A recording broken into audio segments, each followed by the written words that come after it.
Hi everyone. आज हम लोग बात करने वाले हैं ऑन द सब्लाइम बाय लॉन्जाइनस। तो अगर आप इस ऐसे को समझना चाहते हैं जल्दी से तो इस वीडियो के एंड तक बने रहिए। अगर आप एक अच्छा आंसर लिखना चाहते हैं तो कुछ कीवर्ड्स हैं जो कि आप मेंशन कर सकते हैं, और अगर आपके पास बिल्कुल टाइम नहीं है तो आप एक पेपर और पेन लेकर बैठें और साथ में ही नोट्स बना लें।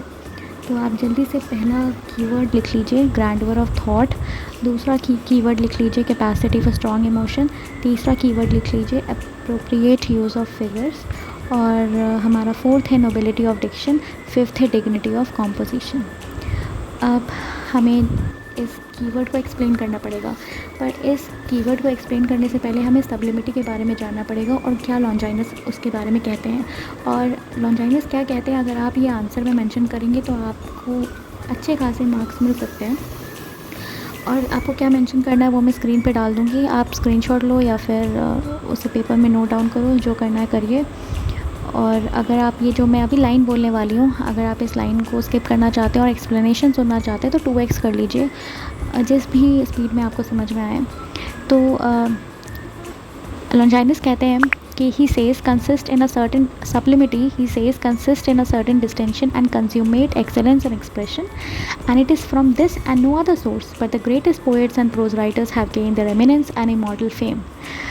जिसका ये मतलब है कि बहुत सारे पोएट्स और बहुत सारे प्रोज राइटर्स होते हैं, पर वो सब ग्रेटेस्ट नहीं होते ना, उनके पास एमिनेंस और इमॉर्टल फेम नहीं होता।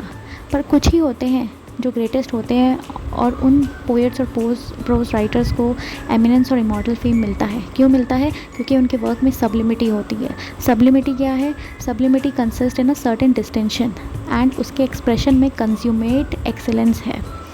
अब जैसे कोई लॉफ्टी पैसेज लिखा है, किसी भी पोएट ने कोई स्टैंजा लिखा है या फिर कोई प्रोज राइटर ने कुछ पैसेज लिखा है, तो एक ऐसा वर्क जिसमें सब्लिमिटी की क्वालिटी है, उसका ये काम नहीं है कि वो उस रीडर के रीज़न को कन्विंस करे, बल्कि उसका ये काम है कि जहाँ रीडर है, फिज़िकली जहाँ वो है, वो वहाँ है, पर मेंटली वो कहीं और ट्रांसपोर्ट हो चुका है, क्योंकि उसने एक ऐसा वर्क पढ़ लिया है जिसके अंदर सब्लिमिटी की क्वालिटी है, और उस स्पीच ने उसके ऊपर एक स्पेल कास्ट कर दिया है। तो आई थिंक आपको ये समझ में आ रहा होगा। ये दो इम्पॉर्टेंट लाइन है जो मैं यहाँ पे स्क्रीन पे डाल दूँगी, आप उसे आई थिंक स्क्रीनशॉट करिए या फिर नोट्स में डालिए अपने। नेक्स्ट चीज़ ये भी लिखी है कि and eclipses that which merrily aims at persuasion and pleasure, which means that वो वर्क में कुछ ऐसा भी होगा जिससे वो आपको प्लेजर भी मिल सकता है और आपको परसुएड भी किया जा सकता है। बट जो स्पीच में है, जिस तरीके से वो वर्क लिखा गया है, उसमें ही इतना पावर है कि वो आपको मेंटली ट्रांसपोर्ट कर दे और आपको एक सब्लिमिटी की फीलिंग आए। तो नेक्स्ट चीज़ ये है, another important line, its capacity to move the reader to ecstasy caused by an irresistible magic of speech. If he is spellbound by what the writer says, so that he can neither think nor feel except what the writer thinks or feel, the work has the quality of sublime. I think it was very simple to understand that the person is not able to imagine or think what he wants to think, but he is feeling or thinking what the writer wants him to feel and think.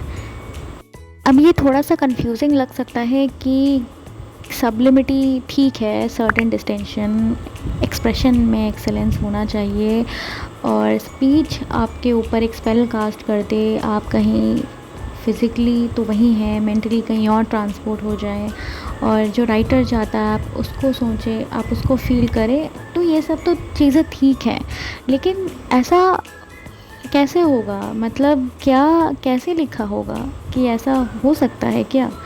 तो अभी जो मैंने आपको अभी keywords बताए थे, उस keywords को अब एक्सप्लेन करने का टाइम आ गया है।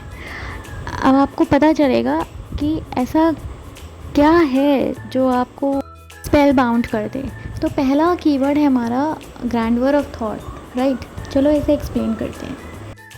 So the thing is that सबलाइन work वही हो सकता है जिनके थॉट्स में सब्लिमिटी हो।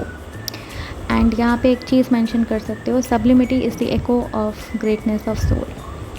मतलब अगर कुछ ऐसे लोग हैं जिनके आइडियाज़ काफ़ी मीन हैं, आइडियाज़ और हैबिट्स काफ़ी सर्वाइल है, तो वो कुछ अच्छा निकाल ही नहीं सकते। आई मीन कुछ अच्छा वो प्रोड्यूस ही नहीं कर सकते जो वर्दी ऑफ इमॉर्टल फेम हो या फिर वो चीज़ एडमायरेबल हो। आप तभी कर सकते हो जब आपके थॉट्स डीप हों और आप ट्रांसपोर्ट कर सकें किसी को। लॉन्जाइनस यहाँ पे जो कहते हैं उसे आप मेंशन कर सकते हैं। It is good for us to when we are working at some subject which demands sublimity of thought and expression to have some idea in our mind as to how Homer might have express the same thought. मतलब वो कहना चाहते हैं कि आप सोचिए ना कि अगर होमर को लिखना होगा तो वो कैसे लिखेंगे, प्लेटो को लिखना होगा तो वो कैसे लिखेंगे। तो आप उन लोगों के बारे में सोचिए जो खुद ग्रेट हैं, जो खुद एक ग्रेट पर्सनालिटी हैं। वो अगर कुछ लिखना चाहते होंगे तो वो कैसे लिखेंगे। आई मीन वो उस सब्लिमिटी तक लेवल तक कैसे पहुँचेंगे। बिकॉज जब हम उनको पढ़ते हैं तो हमें लगता है कि हम कहीं ट्रांसपोर्ट हो रहे हैं, तो हमें ऐसा लिखना पड़ेगा। और ऐसा तभी हम लिख सकते हैं जब हमारे थॉट्स भी डीप हों। अगर हमारे आइडियाज़ फुल ऑफ मीन और सर्वाइल आइडियाज़ हैं, हमारे हैबिट्स हैं हमारी, तो हम ऐसे कैसे लिख सकते हैं। So that is one important thing. तो एक तरीके से लॉन्जाइनस कह रहे हैं अगर हमारे एक्सप्रेशन को हमें सबलाइन बनाना है तो हमारे थॉट्स भी सबलाइन होने चाहिए। नेक्स्ट हमारा जो कि पॉइंट था कैपेसिटी फॉर स्ट्रॉन्ग इमोशन। और एक और चीज़ मुझे बताना है कि जो लॉन्जाइनस ने लिखा है वो कहीं ना कहीं लॉस्ट हो चुका है। तो जिस तरीके से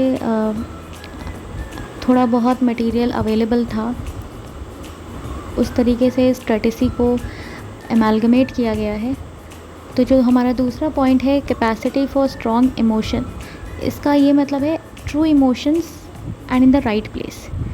मतलब आपके जो इमोशंस होने चाहिए वो ऐसे होने चाहिए कि वो ट्रू, सच्चे हों और सही जगह पर हों, तभी वो एक सब्लिमिटी का इफ़ेक्ट आ सकता है। जिसमें वो कहते हैं I would confidently affirm that nothing makes so much for grandeur as true emotion in the right place, for it inspires the word as it were with a wild gust of mad enthusiasm and fills them with divine frenzy. अब वो prefer करते हैं Eliot to the Odyssey and Demosthenes to Cicero as an example, right. तो एक तरीके से if I am talking about is that what Aristotle is talking about cathartic effect or the catharsis, right? If you know what I'm talking about, if you know the idea of tragedy by Aristotle, so you will able to relate it. Now third point is appropriate use of figures. Viktor Shklovsky का एक ऐसे है art as technique जिसमें डीफेमिलियराइजेशन के concept के बारे में बात किया गया है। अगर आपके पास टाइम है तो आप उसके बारे में जान सकते हैं। But back to the third point, figure of speech के बारे में बात करी जा रही है जो आपने लिटरेचर में पढ़ी है, ठीक है। अब फिगर ऑफ स्पीच हम लोग क्यों यूज़ करते हैं, एक तरीके से ऑर्नामेंटेशन के लिए। लेकिन यहाँ पे एक ये दिमाग में है कि अगर कोई ऐसा वर्क है जो सबलाइम नहीं है, बहुत प्लेन सा वर्क है, उसमें अगर हमने फिगर ऑफ स्पीच यूज़ करी है तो कुछ ठीक है यूज़ करिए पर ज़्यादा मज़ा नहीं आएगा। बट कोई ऐसा वर्क जो अपने स्टाइल में ही ब्रिलियंस रखता है, उसमें सब्लिमिटी की क्वालिटी है, वो ऑलरेडी एलिवेटेड है, और तब हमने फिगर ऑफ स्पीच यूज़ करी तो उसका जो एलिवेशन है उसको और हाइट मिलेगी। It will heighten the effect of elevation, right. तो ये एक कॉन्सेप्ट है लॉन्जाइनस के दिमाग में। और फिगर्स की बात करें तो जो सब्लिमिटी करता है वो है रेटोरिकल क्वेश्चंस, एसेंडेटॉन, हाइपरबेटॉन और पेरीफ्रेसिस। ओके, सो आपके पास तीन से चार आपके पास फिगर ऑफ स्पीच आ गया है and you should be curious enough आप इसे सर्च कर सकें। क्योंकि लेकिन अगर आपके पास टाइम नहीं है तो आपको इतना तो पता होगा कि रेटोरिकल क्वेश्चन क्या होता है। It's like statement and question, ठीक है, जो अपना आंसर खुद ही सजेस्ट कर रहा है, राइट। एसेंडेटॉन में वर्ड्स या फिर क्लॉजेस ऑर्डिनरीली कनेक्टेड होते हैं बाय कंजंक्शंस और फिर and then they are left unconnected. इसका एग्जांपल मैं स्क्रीन पर डाल दे रही हूँ। हाइपरबेटॉन क्या होता है, is an inversion of normal order of words, right. इसका भी एग्जांपल आएगा और पेरीफ्रेसिस का भी एग्जांपल आ जाएगा, राइट।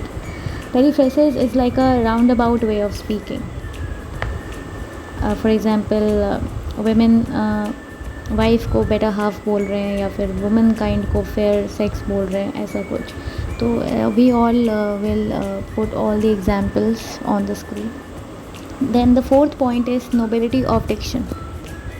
नोबिलिटी ऑफ डिक्शन में ये है कि कुछ इंपॉर्टेंट चीज़ें आप नोट डाउन कर लो कि प्रॉपर चॉइस ऑफ वर्ड्स होना चाहिए और use of metaphor and ornamented language होना चाहिए. मतलब अगर आपने सूटेबल वर्ड्स अगर सही जगह यूज़ किए गए हैं तो वो ऐसा स्ट्राइक करेगा कि रीडर को मूव करेगा. It will have a seductive effect on the reader. And फिर वो रीडर होगा जो उसको बताएगा कि हाँ ये तो बहुत ही अच्छे तरीके से लिखा गया है. तो वो रीडर उसको डिफ़ाइन करेगा अपने टर्म्स में, like grandeur, beauty, mellowness, dignity, force, power and sort of glittering charm, right. और इसमें भी ऑर्नामेंट्स ऑफ स्पीच के बारे में बात करी है, तो you should mention Longinus consider metaphor and hyperbole, right. तो मेटाफर और hyperbole it's normal, right. You should आपको अभी तक तो पता ही होगा, तो you should mention that in your answer. Then fifth one is dignity of composition, right. और हाँ, नोबिलिटी ऑफ डिक्शन में मैं ये भी बताना चाहती हूँ कि ये जो ऑर्नामेंट है ऑफ स्पीच है, जिसमें मेटाफर और हाइपरबोली के बारे में बात करें, वो आना चाहिए लाइक इन डिस्गाइज, तभी इमोशन आएगा. तो फाइनली चलते हैं हम लोग अपने आखिरी कीवर्ड की तरफ, डिग्निटी ऑफ कॉम्पोजिशन. तो कहने का ये मतलब है कि लॉन्जाइनस कंसिडर करता है अरेंजमेंट ऑफ वर्ड्स को. मतलब आपके thoughts, emotion, figures, word themselves, ये एक तरीके से ब्लेंड होना चाहिए. ये सब्लिमिटी के 4 एलिमेंट्स हैं और ये ब्लेंड होना चाहिए एक हारमोनियस होल में, ताकि एक तरीके से वो रीडर को एक नेचुरल पावर ऑफ परसुएशन और प्लेजर आ सके वर्क से, और रीडर को मिल सके वर्क से. और एक तरीके से इसके पास इसको पढ़ने की वजह से क्या होगा कि that work will have that marvellous power of exalting the soul and sowing the heart of man. Hearer और reader share the emotions of the speaker इसको पढ़ने के बाद, राइट. तो हारमनी बहुत इम्पॉर्टेंट है. कॉम्पैक्ट सिस्टम होना चाहिए, तभी एक वर्क सबलाइन हो पाएगा. तो I have explained all the 5 important keywords and the meaning of sublimity, and if you want anything else you can comment in the comment section. Until then, take care. We'll meet in our next video. Thank you for watching. Jai Hind. And yes, do not forget to like this particular video, subscribe the channel and share with your friends.